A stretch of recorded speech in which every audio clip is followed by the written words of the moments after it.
1 अगस्त को मुरैना के civil line थाना क्षेत्र में अंदर जहां पुलिस कस्टडी में एक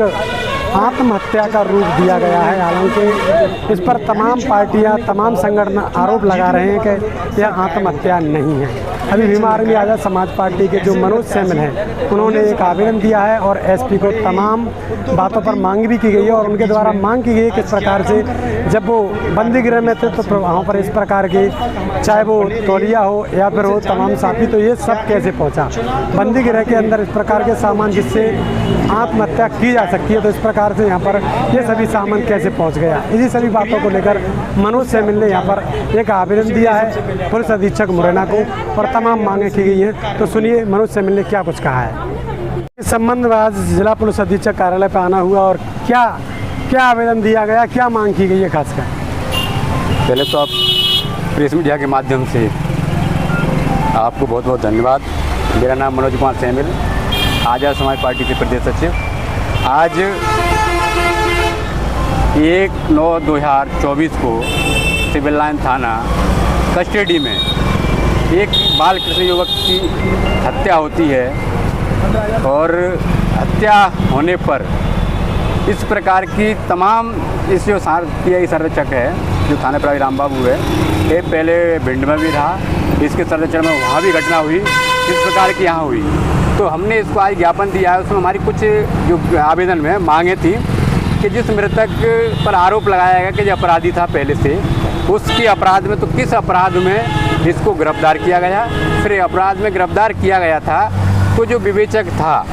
उसने 4 दिन तक उसको थाने में रखा गया,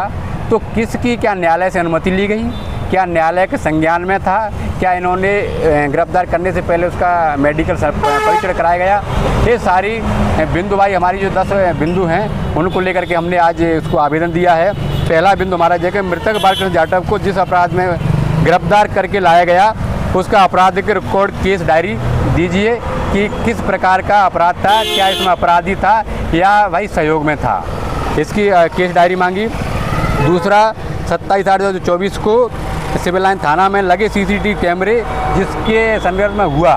तो 27/8 से लेकर के 2/9/2024 यानी 2 दिन पहले का जो उसको लाया गया और फिर लाने के बाद जिस दिन घटना घटी उस दिन का जो सारा जितने समस्त टीवी कैमरे लगे हुए हैं थाने के अंदर, उनकी वीडियो फुटेज और रिकॉर्डिंग की कॉपी चाहिए।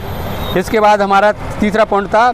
कि मृतक की जो पीएम रिपोर्ट की है, जो पीएम रिपोर्ट किया है, क्या उसके चोटें हैं किसमें किसी प्रकार की, क्या उसको लटकाया गया,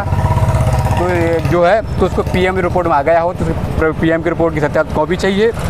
चौथा बिंदु है बालकृष्ण जाटव घटना स्थल से लेकर पीएम करते समय का वीडियोग्राफी, जहां आपने उसको उतारा, कैसे आपने उतारा, उसके पास जिस वस्तु से उसने फांसी लगाई गई थी क्या उसमें पहले से थी, क्या आपने दी गई थी, क्या वो घर से लेके आया, कहाँ से आया, तो इसकी पीएम यानी घटना स्थल से लेकर के जब तक पीएम हुआ तब की सारी वीडियोग्राफी इसकी सत्यापित प्रतिलिपि चाहिए। पांचवा बिंदु है हमारा मृतक बालकृष्ण सिविल लाइन थाना 4 दिन तक हवालात में बंदी बनाकर रखा गया, इसकी जानकारी न्यायालय को दी गई। क्या न्यायालय से 4 दिन तक बंद रहने के पूछताछ के आदेश दिए गए थे और क्या पूछताछ की गई, समस्त कथनों के आदेश की सत्यापित कॉपी दीजिए। इसके बाद जिस दिन घटना घटी उस दिन इसके अलावा और उस दिन 7 लोग हवालात में बंद थे, वो जो 7 लोग थे